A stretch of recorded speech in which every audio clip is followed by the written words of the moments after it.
आपके साथ आस्था कौशिक। लोकसभा चुनाव के लिए पहले चरण की वोटिंग लगातार जारी है। वोटिंग सुबह 7 बजे से शुरू हो गई थी और लगभग 3 घंटे का वक्त हो चुका है जब ये वोटिंग चल रही है और उस वोटिंग को लेकर लोगों में जबरदस्त उत्साह नजर आ रहा है। आम हो या खास, पोलिंग बूथ तक जाते हुए लोग नजर आ रहे हैं। उत्तर प्रदेश में 8 सीटों पर वोटिंग की जा रही है और उत्तराखंड की बात करें तो सभी 5 लोकसभा सीटों पर आज मतदान हो रहा है।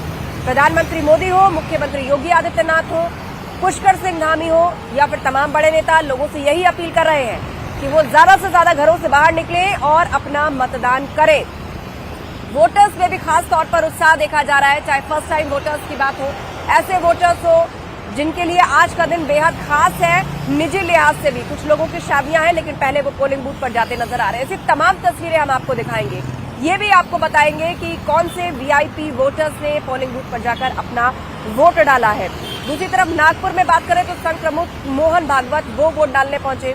उत्तराखंड के मुख्यमंत्री पुष्कर सिंह धामी ने वोटिंग की है। उत्तराखंड के पूर्व मुख्यमंत्री त्रिवेंद्र सिंह रावत जो कि हरिद्वार से चुनावी मैदान में है, उन्होंने भी अपने मताधिकार का उपयोग किया है। तस्वीरें हम लगातार टीवी स्क्रीन पर आपको दिखा रहे हैं।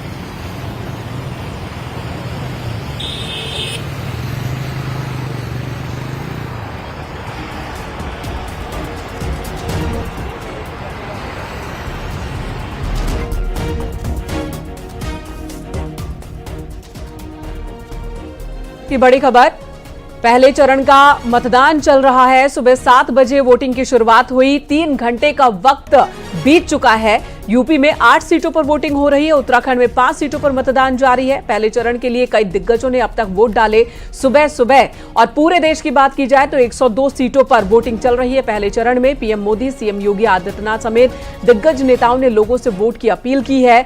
नागपुर में संघ प्रमुख मोहन भागवत ने वोट डाला। वहीं उत्तराखंड की बात की जाए, पूर्व सीएम त्रिवेंद्र सिंह रावत, उत्तराखंड के सीएम पुष्कर सिंह धामी समेत कई दिग्गजों ने सुबह सुबह ही मतदान केंद्र पर पहुंचकर मतदान किया और लोगों से भी अपील की है। अगर वोट परसेंटेज की बात की जाए, हरिद्वार में 14% वोटिंग सुबह 9 बजे तक, पिथौरागढ़ में 10.12% मतदान, कैराना में अभी तक 9% ही वोटिंग हुई है तो मुरादाबाद में लगभग 12% मतदान हुआ है। मुजफ्फरनगर में भी 12% वोट पड़े हैं। ये सुबह 9 बजे तक के आंकड़े हैं। तो एक तरफ सुबह 9 बजे तक कहां कितना मतदान हुआ वो विस्तार से हमने आपको बताया, लेकिन पीलीभीत से इस वक्त एक खबर आ रही है। यहां का बकसपुर गांव है जहां के लोगों ने मतदान का पूरी तरह से बहिष्कार कर दिया है।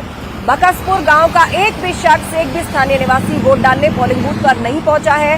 साथ ही साथ ये सभी लोग मिलकर के हंगामा कर रहे हैं। पुलिस और प्रशासन इस वक्त मौके पर उपस्थित है, लोगों को समझाया जा रहा है, उनका मामला समझा जा रहा है। लेकिन बड़ी बात यह कि पीलीभीत का बकसपुर गांव जहां पर लोगों ने वोट का पूरी तरह से बहिष्कार किया, स्थानीय लोगों की तरफ से एक भी शख्स वोट डालने नहीं पहुंचा है। लोग हंगामा कर रहे हैं। स्थानीय पुलिस प्रशासन मौके पर मौजूद है। शहर के बकसपुर गांव का यह पूरा मामला है। तस्वीरें हम आपको दिखा रहे हैं। लोगों ने वोटिंग का बहिष्कार कर रखा है और इसीलिए आज पहले चरण के तहत जो पीलीभीत में वोटिंग हो रही है, ये लोग वोट डालने नहीं पहुंचे हैं। स्थानीय प्रशासन उनसे बातचीत कर रहा है, पुलिस मौके पर मौजूद है। जगह जगह लोगों का हंगामा वहां पर देखा जा रहा है।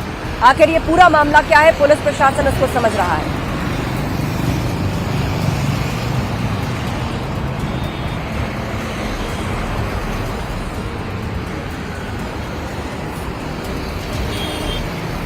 तो तस्वीरें इस वक्त स्क्रीन पर आपके सामने, पीलीभीत का बकसपुर गांव जहां पर लोगों ने पूरी तरह से बायकॉट कर दिया है वोटिंग का। लोकसभा चुनाव में आज फर्स्ट फेज की पोलिंग चल रही है। पीलीभीत में भी लोकसभा सीट पर आज मतदान है, लेकिन यहां का जो बकसपुर गांव है वहां से कोई भी वोट डालने आगे नहीं आया। और चर्चा के लिए हमारे साथ गेस्ट पैनल भी जुड़ रहा है। हमारे साथ कांग्रेस का पक्ष रखने के लिए सुजाता पॉल जी हैं, हमारे साथ विश्वास डाबर जी हैं, वरिष्ठ बीजेपी नेता, वरिष्ठ पत्रकार योगेश कुमार जी भी हमारे बीच में हैं। सबसे पहले हम सुजाता पॉल जी का रुख करेंगे। सुजाता पॉल जी, शुरुआती 3 घंटे की वोटिंग अगर उठा के देखा जाए तो ये कहा जा सकता है कि वोटर जागरूक है और अपने घरों से निकल रहा है वोटिंग के लिए और अपील भी लोग यही कर रहे हैं कि ज्यादा से ज्यादा तादाद में वोटिंग हो। जिन मुद्दों का पश्चिमी उत्तर प्रदेश में जिक्र हुआ और जिन समीकरणों पर यहाँ चुनाव लड़ा जा रहा है, 2019 से भिन्न स्थिति है। आपके साथ आरएलडी इस बार नहीं है, समाजवादी पार्टी के साथ आपका गठबंधन है, लेकिन वहां पर भी आपकी पार्टियों के बड़े चेहरे चुनाव प्रचार के मैदान में उस तरह नजर नहीं आए। जहाँ तक बड़े चेहरों की बात है, इस वक्त चेहरों की ज़रूरत नहीं, इस वक्त ज़रूरत है लोगों के साथ खड़े होने की। और अगर स्थानीय नेता खड़े ही ना हो तो कैसे उम्मीद करी जाएगी कि जो बदलाव की इच्छा रखती है जनता वही बदलाव मिलेगा? क्योंकि अभी तक तो व्यक्तिवादी राजनीति हम देख ही रहे हैं। एक व्यक्ति सब कुछ कहता है और बस गोटियों की तरह सरकारें बदलता रहता है। लेकिन अब ज़रूरत है एक ऐसी सरकार की केंद्र में जो राज्यों में भी सरकारों को चलने दे और देश को सुरक्षित रखे। इसलिए आज जो जनता का रुझान है वो बदलाव के लिए है और इसी कारण से आप पश्चिमी उत्तर प्रदेश में देख रही हैं कि कितनी मुखालिफत हो रही है भारतीय जनता पार्टी की। किस तरीके से लोग जो है आज कह रहे हैं हम बहिष्कार करते हैं भाजपा तुम्हारा, तुम्हें सर पर चढ़ाया मगर तुम तो सर पर ही चढ़ गए। इसलिए अब कांग्रेस को लाना है और हम मजबूती से चुनाव लड़ रहे हैं क्योंकि एक साथ लड़ रहे हैं। किसी पार्टी का नहीं हो रहा है बहिष्कार, यहाँ पूरे चुनावों का होता है। जनता जब बहिष्कार करती है तो वो ये मानती है कि उनकी कोई समस्या ऐसी रह गई कि सरकारें आई या गई वो संतुष्ट नहीं है। बहिष्कार किसी एक पॉलिटिकल पार्टी का नहीं, बहिष्कार पूरी तरह से लोग चुनाव का करते हैं।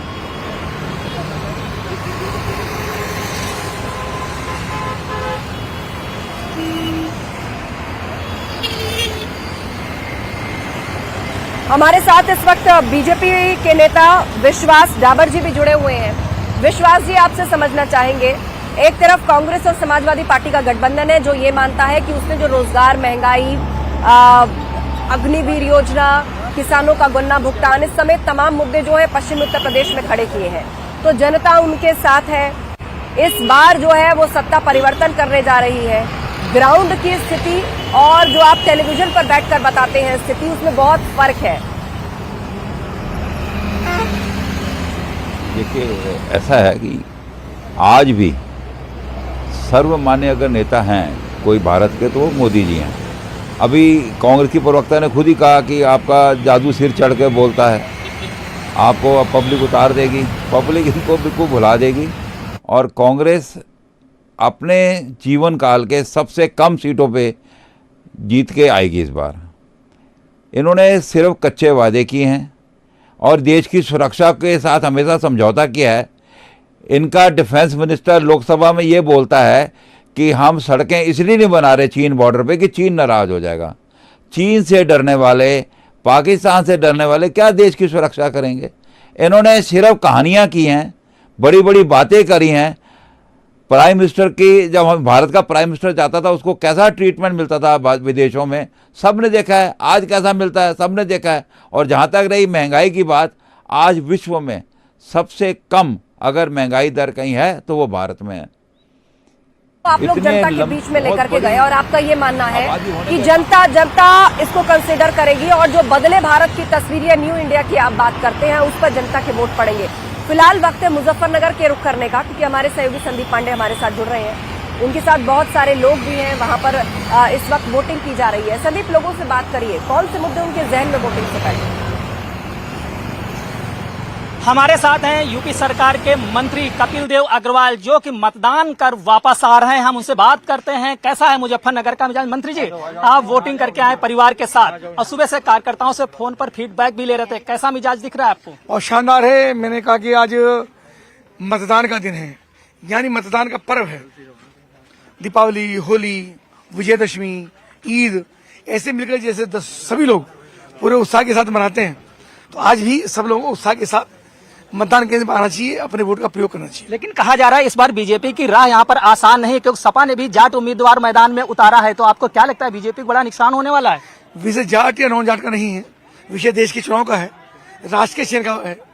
देश में कैसी सरकार हो, देश का निर्माण कैसे हो, देश का भाग्य कैसे बने, देश में आने वाले युवाओं को समय में युवाओं को रोजगार कैसे मिले, देश की जीडीपी कैसे बढ़े, देश की अर्थव्यवस्था कैसे बढ़े, हम तीसरे नंबर की अर्थव्यवस्था कैसे बने, देश की बाह्य सुरक्षा कैसे हो, आंतरिक सुरक्षा कैसे हो, यानी बहुत सारे मुद्दे हैं। किसान को उसकी फसल का उचित मुआवजा दाम कैसे मिले, इन सब चीजों का वैसे उद्योग लगे, व्यवसाय लगे, तो सारे बिंदुओं के ऊपर ये चुनाव है और मुझे शानदार चयन सरकार का भी होगा और प्रत्याशी के नाते सांसद का भी। लेकिन बीएसपी चीफ ने भी इस बार यहाँ बड़ा दांव चला है, प्रजापत समाज से यहाँ पर कैंडिडेट उतारा है और प्रजापत समाज की भागीदारी यहाँ करीब 80,000 वोटर हैं।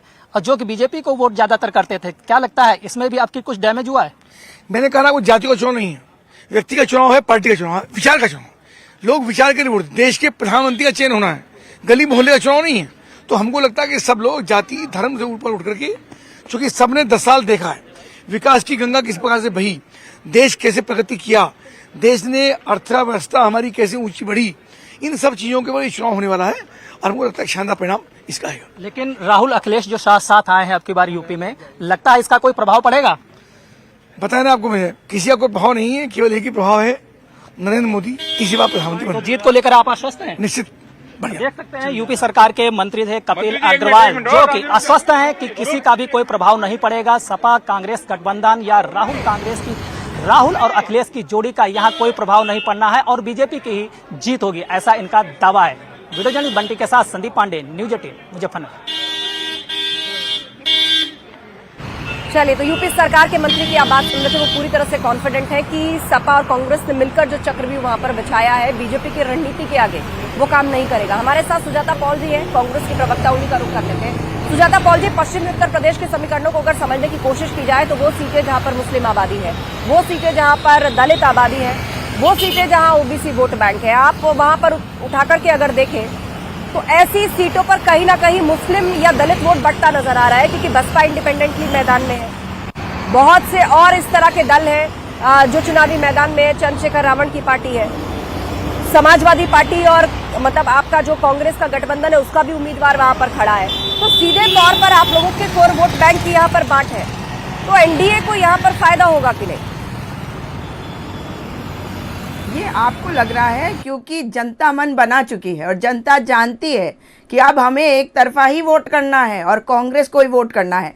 जिनको आप बता रहे हैं हमारा कोर वोटर, ये देश का वोटर है और यही सुनिश्चित करेगा कि किसको जिताना है। जनता जनार्दन होती है। जिस क्षेत्र की हम बात कर रहे हैं वहां पर भाजपा का विरोध कैसा है आप देख रहे हैं कि संजीव बालियान जी को तो गांवों से भगा भगा के निकाला जा रहा है और जो लोग कह रहे हैं हम बहिष्कार करेंगे वो तो भाजपा का वोटर है। तो एक तरफ बहिष्कार हो रहा है, दूसरी तरफ जो नाराजगी है वो बदलाव लेके आएगी और एक तरफा वोट होगा। हमने विधानसभा के चुनावों तक में देख लिया था कि लोग जो हैं अब अपना मन बना के वोट करते हैं। ऑलमोस्ट बाइपोलर तभी हो गया था जो हमारा वोटिंग पैटर्न है। तो ये तो राष्ट्र के लिए चुनाव है, ये तो जनता के चुनाव है। तो किसान तो इस वक्त सीधी तरह से कांग्रेस पार्टी को वोट कर रहा है। और आप सही कह रहे हैं कि जिन दलितों का, जिन माइनॉरिटीज का आज इतना उत्पीड़न कर रही है भारतीय जनता पार्टी की सरकार और चाहती है कि 5 किलो राशन हम तुम्हें दे तो रहे हैं, चुप रहो,